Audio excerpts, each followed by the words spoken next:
Bonjour et bienvenue dans cette vidéo où nous allons explorer une question que beaucoup d'entre vous se posent en silence. Pourquoi n'arrivez-vous pas à croire en vous?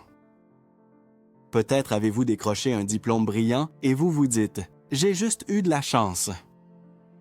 Ou vous obtenez une promotion et votre première pensée est « Ils vont finir par se rendre compte que je ne suis pas à la hauteur ». Si ces pensées vous semblent familières, alors cette vidéo est pour vous. Les chiffres parlent d'eux-mêmes. Selon une étude Indeed de 2024, 60% des professionnels à travers le monde ont déjà ressenti le syndrome de l'imposteur. Il touche particulièrement les femmes, 62% contre 110% d'hommes, les universitaires et les personnes en début de carrière ou en reconversion. Ce phénomène touche des cadres brillants, des étudiants doués, des professionnels accomplis qui, malgré leur succès évident, continuent de douter de leurs compétences. Mais ce qui est encore plus troublant, c'est que vous attribuez systématiquement vos réussites à des facteurs externes, la chance, l'aide des autres, des circonstances favorables, tandis que vos échecs sont immédiatement imputés à vos propres défaillances. Ce syndrome ne reste pas confiné dans votre tête. Il génère des symptômes physiques réels. Anxiété constante, stress chronique, troubles du sommeil et peut même conduire au burn-out ou à la dépression.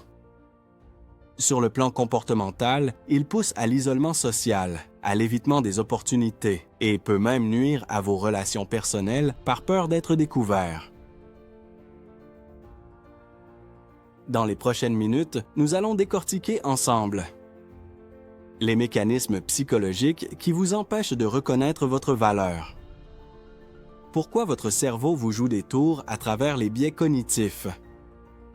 Comment des personnes comme vous ont réussi à transformer leur rapport à eux-mêmes?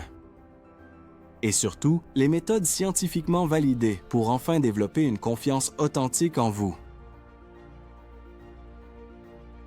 Le syndrome de l'imposteur, aussi appelé complexe de l'usurpateur. C'est un phénomène psychologique dans lequel une personne a du mal à internaliser ses accomplissements et a une peur persistante d'être exposée comme une fraude. Imaginez que vous ayez une petite voix dans votre tête qui, chaque fois que vous réalisez quelque chose de bien, vous dit « C'était juste de la chance, tout le monde pourrait le faire ». Ou si les gens savaient vraiment ce qui se passe dans votre tête, ils verraient que vous ne méritez pas ces éloges. Cette voix intérieure se manifeste de plusieurs façons. L'attribution externe systématique. Vous expliquez vos succès par la chance, le timing, l'aide d'autrui, jamais par vos propres compétences. Le perfectionnisme inadapté. Vous vous surpréparez, vous travaillez sans relâche par crainte d'être découvert comme un escroc. L'évitement des opportunités. Vous refusez des possibilités qui s'offrent à vous parce que vous ne vous croyez pas qualifié. La minimisation de vos réussites. Vous banalisez systématiquement vos accomplissements. Ce syndrome a été identifié pour la première fois en 1968 par les psychologues américaines Pauline Clance et Suzanne Imes. Leurs recherches ont montré que même des personnes officiellement reconnues pour leur excellence professionnelle, avec des diplômes et des résultats exceptionnels, n'avaient pas la reconnaissance interne de leur réalisation. Le problème fondamental, c'est que le syndrome de l'imposteur crée un cercle vicieux. Plus vous doutez, plus vous travaillez dur pour compenser vos supposées lacunes. Quand vous réussissez, vous attribuez ce succès à votre travail exceptionnel plutôt qu'à vos capacités naturelles. Cela renforce votre conviction que vous n'êtes pas naturellement doué et que vous devez constamment vous surpasser pour maintenir l'illusion. Prenons l'exemple d'une présentation professionnelle. Vous venez de terminer votre exposé devant 20 personnes. 19 d'entre elles vous regardent attentivement et acquiescent, mais une seule personne consulte son téléphone. Votre cerveau va immédiatement se focaliser sur cette unique personne et vous conclure « Personne ne m'écoute, mes idées sont stupides ». Naturellement doué et que vous devez constamment vous surpasser pour maintenir l'illusion. Imaginons que vous receviez une promotion. Au lieu d'être fier de votre travail, vous vous dites « J'ai juste eu de la chance, ils n'avaient pas d'autre choix ». ou ils ne savent pas encore que je ne suis pas à la hauteur. Vous transformez littéralement l'or en plomb, une compétence que même les alchimistes n'ont jamais réussi à développer, sauf qu'eux cherchaient l'inverse. Ces biais ne sont pas simplement des mauvaises habitudes mentales, ils ont des bases neurobiologiques concrètes. L'amygdale, la zone de votre cerveau dédiée au traitement des émotions fortes comme la peur ou la colère, est anatomiquement très proche de l'hippocampe, la zone de la mémoire. Résultat. Dès que l'amygdale s'active suite à une émotion négative, l'hippocampe enregistre automatiquement l'information associée. C'est pourquoi les souvenirs négatifs sont plus facilement mémorisés que les positifs. Voici une statistique fascinante issue de la recherche en psychologie cognitive. Il faut 5 expériences positives pour contrebalancer une expérience négative. Cela signifie que même si vous accumulez les succès, votre cerveau va naturellement donner plus de poids au moindre échec. C'est comme si votre cerveau était équipé d'une balance truquée, où les poids négatifs pèsent 5 fois plus lourd que les positifs. Nous allons maintenant plonger dans un univers fascinant, celui des biais cognitifs. Ces mécanismes mentaux, souvent inconscients, faussent notre perception de la réalité et, surtout, de nous-mêmes. Comprendre comment ils fonctionnent. C'est déjà commencer à s'en libérer. Un biais cognitif, c'est quoi? Un biais cognitif, c'est une sorte de raccourci mental que notre cerveau emprunte pour traiter l'information plus rapidement. C'est utile pour survivre dans un monde complexe. Mais parfois, ces raccourcis nous induisent en erreur. Par exemple, imaginez que vous marchez dans la forêt et que vous voyez une forme allongée au sol. Votre cerveau préfère penser à un serpent qu'à une branche, par prudence. Ce réflexe, autrefois vital, peut devenir handicapant dans notre quotidien moderne, notamment quand il s'agit de juger nos propres capacités. Ces raccourcis mentaux, normalement utiles pour prendre des décisions rapides, deviennent vos pires ennemis quand il s'agit de vous évaluer. Le premier. Mécanisme destructeur est l'attribution causale dysfonctionnelle. Votre cerveau explique les événements de votre vie de manière systématiquement biaisée. Quand vous réussissez, c'était de la chance, le bon moment, j'ai eu de l'aide. Quand vous échouez, je suis incompétent, c'est ma faute, je ne suis pas fait pour ça. Prenons l'exemple de Léa, jeune diplômée qui postule pour un emploi. Quand elle n'est pas retenue, elle pense immédiatement « J'ai raté parce que je suis incompétente, je ne suis pas faite pour réussir ». Cette attribution causale interne et stable pour les échecs, combinée à une attribution externe pour les succès, mine systématiquement son estime d'elle-même. Nous venons de voir le biais de négativité, par lequel votre cerveau donne plus de poids aux éléments négatifs qu'aux positifs. Il faut 5 expériences positives pour contrebalancer une expérience négative. Cela signifie que même si vous accumulez les succès, votre cerveau se focalisera sur le moindre échec ou critique. Vous avez tendance à ne retenir qu'un détail négatif d'un événement et l'interpréter hors de son contexte. Par exemple, lors d'une présentation où 9 personnes vous félicitent et une personne fait une remarque critique, votre cerveau va se focaliser exclusivement sur cette critique et l'amplifier. Autre exemple, vous réussissez un examen difficile. On vous félicite, mais au lieu de savourer, vous pensez « J'ai eu de la chance, les questions étaient faciles » ou bien lors d'un entretien d'évaluation, votre supérieur souligne vos points forts, mais vous ne retenez que la remarque sur un point à améliorer. L'abstraction sélective est un voleur de confiance. Elle vous empêche de capitaliser sur vos réussites et d'ancrer une image positive de vous-même. Quand vous recevez un compliment ou une reconnaissance, vous la transformez immédiatement en expérience négative. Ces compliments ne comptent pas vraiment car ils ne savent pas qui je suis réellement. Vous devenez expert dans l'art de transformer l'or en plomb, d'annuler systématiquement toute validation positive. La surgénéralisation vous fait tirer des conclusions globales à partir d'un seul événement négatif. J'ai raté cette présentation, je suis nul en public.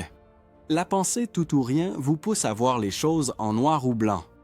Soit je réussis parfaitement, soit c'est un échec total. Exemple, vous faites une erreur lors d'un projet. Au lieu de relativiser, vous vous dites « Je rate toujours tout, je ne suis pas fait pour ça ». Or, la réalité est bien plus nuancée. Une erreur ne définit pas votre valeur ni vos compétences. Ces biais cognitifs viennent combler des besoins vitaux. Le besoin de sécurité, de contrôle, d'appartenance sociale. Paradoxalement, en vous dévalorisant, vous pensez vous protéger de la déception future. Mais cette stratégie vous maintient dans un cycle de doute perpétuel. Ces mécanismes dysfonctionnels ont des conséquences concrètes. Ils renforcent des croyances erronées sur vous-même. Ils bloquent le changement car vous n'osez pas prendre de risques. Ils génèrent une souffrance mentale inutile. Ils peuvent peut-être même nuire à votre santé physique en sabotant votre capacité à prendre soin de vous. Mais la bonne nouvelle, c'est que ces biais ne sont pas une fatalité. On peut apprendre à les repérer, à les remettre en question et à les transformer. Dans la partie suivante, vous découvrirez comment des personnes comme vous ont réussi à sortir de ce piège mental. Et surtout, quelles méthodes concrètes vous pouvez appliquer pour reprendre le contrôle sur votre estime de vous-même. Ludovic, ancien cadre, raconte « Quand j'étais enfant, j'avais souvent l'impression de faire semblant. Cette impression est devenue progressivement une certitude dans le monde du travail, celle d'être un imposteur. Je me posais constamment ces questions. Est-ce que je mérite cet emploi, ce salaire? Suis-je vraiment légitime? Cette obsession du mérite l'a mené à développer des mécanismes de défense qui se sont transformés en crises d'angoisse quotidienne, jusqu'au jour où sa perspective a radicalement changé. Un jour, mon syndrome de l'imposteur s'est évaporé instantanément. J'ai changé de curseur. Je ne me demande plus si je suis légitime, je me demande simplement si j'en ai envie. Et évidemment, ça change tout. Ah. Morgane, 23 ans, diplômée de Centrale Supélec, a obtenu son bac scientifique avec 20 de moyenne. Pourtant, à chaque succès, la même voix résonne. J'ai sans doute eu de la chance. Ce ne peut pas être grâce à mon travail acharné. Je suis sans doute tombé sur de bons examinateurs. Son parcours illustre parfaitement comment le syndrome de l'imposteur peut coexister avec l'excellence objective. Malgré ses réussites systématiques en classe préparatoire, son succès en école d'ingénieur et l'obtention d'une bourse de thèse de doctorat, elle continue de craindre qu'on ne va pas tarder à découvrir le pot aux roses. Aline, une jeune psychologue, témoigne de ses premiers pas professionnels.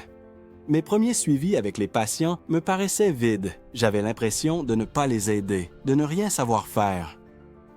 J'avais l'impression de leur dire des choses tellement évidentes que ça en devenait ridicule.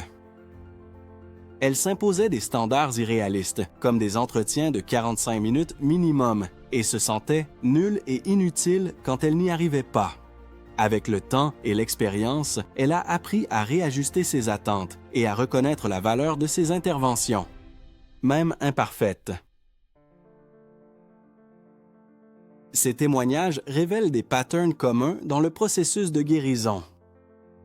La prise de conscience que le problème vient de la perception, pas de la réalité. Le changement de référentiel, passer de « suis-je légitime » à « est-ce que j'en ai envie ». L'acceptation de l'imperfection comme partie normale du processus d'apprentissage. La redéfinition des critères de succès avec des standards plus réalistes et bienveillants. Les recherches montrent que la TCC est particulièrement efficace pour traiter le manque d'estime de soi. Le principe: identifier et modifier les schémas de pensée négatifs qui alimentent votre autocritique. Technique concrète, la restructuration cognitive.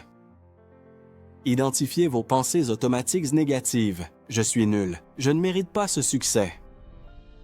Questionnez ces pensées. Quelles sont les preuves pour et contre? Remplacez-les par des pensées plus réalistes. J'ai des compétences que je développe. Ce succès résulte de mes efforts et de facteurs externes. Contrairement aux idées reçues, les affirmations positives ont fait l'objet de validations scientifiques rigoureuses. Des études en neurosciences montrent que certaines voies neuronales sont renforcées suite à la pratique d'affirmations. Technique concrète. La méthode des affirmations ciblées.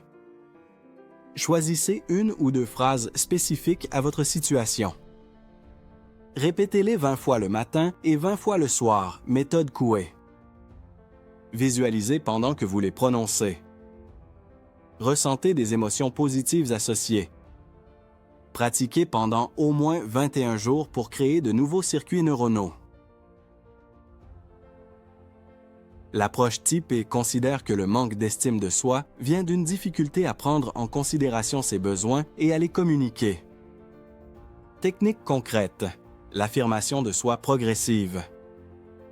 Identifiez vos besoins légitimes dans chaque situation. Verbalisez-les clairement sans vous excuser. Défendez vos besoins avec bienveillance mais fermeté. Expérimentez l'apaisement émotionnel qui survient quand vos besoins sont pris en compte.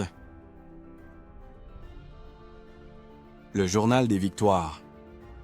Notez chaque jour 3 accomplissements, même petits, en détaillant votre contribution personnelle. La technique SMART pour les objectifs. Spécifique, mesurable, atteignable, réaliste, temporel. Fixez-vous des défis progressifs pour construire votre confiance étape par étape. L'exposition progressive. Confrontez-vous graduellement aux situations qui vous font douter, en commençant par les moins intimidantes. Les techniques de mindfulness sont de plus en plus intégrées dans le traitement de l'estime de soi. Elles permettent d'observer vos pensées autocritiques sans vous y identifier. Technique concrète. La méditation de l'autocompassion. Observez vos pensées critiques sans les juger. Traitez-vous avec la même bienveillance que vous accorderiez à un ami cher. Acceptez que l'imperfection fait partie de l'expérience humaine universelle. Nous avons vu ensemble que votre difficulté à croire en vous n'est pas une fatalité, mais le résultat de mécanismes psychologiques identifiables et modifiables. Le syndrome de l'imposteur vous fait attribuer vos succès à des facteurs externes. Les biais cognitifs distordent systématiquement votre perception de vous-même. Des personnes comme vous ont réussi à transformer leur rapport à elles-mêmes. Des méthodes scientifiquement validées existent pour développer une confiance authentique. Voici ce que vous pouvez commencer dès aujourd'hui. Cette semaine. Tenez un journal des victoires. Notez chaque soir 3 choses que vous avez bien faites. Questionnez une pensée autocritique par jour avec la méthode TCC. Pratiquez 5 minutes de méditation d'autocompassion. Ce mois-ci. Fixez-vous un objectif SMART spécifique à votre développement personnel. Expérimentez les affirmations positives pendant 21 jours consécutifs. Partagez un succès avec une personne de confiance sans le minimiser. Mais soyons honnêtes. Changer des patterns de pensée ancrés depuis des années demande plus qu'une vidéo de 20 minutes. C'est pourquoi j'ai créé le module 1 complet, Fondation d'une confiance authentique. Dans ce module, vous découvrirez 21 exercices pratiques progressifs pour reconstruire votre estime de soi. Des situations concrètes où appliquer ces techniques dans votre vie professionnelle et personnelle. Un accompagnement structuré sur 8 semaines pour ancrer durablement ces nouveaux réflexes. Des outils d'auto-évaluation pour mesurer vos progrès objectivement. Ce module s'adresse spécifiquement aux personnes exigeantes comme vous, qui veulent des méthodes rigoureuses et des résultats mesurables. Rappelez-vous, votre valeur ne dépend pas de ce que vous faites ou de ce que vous avez, mais de qui vous êtes. Vous avez déjà en vous toutes les ressources nécessaires pour développer une confiance authentique. Il ne vous manque que les bonnes techniques et la pratique régulière. La question n'est plus « Pourquoi n'arrivez-vous pas à croire en vous ?» mais « Quand allez-vous décider de commencer à vous faire confiance ?» Le module 1 vous attend pour transformer cette décision en réalité concrète. Votre futur vous remerciera d'avoir pris cette décision aujourd'hui.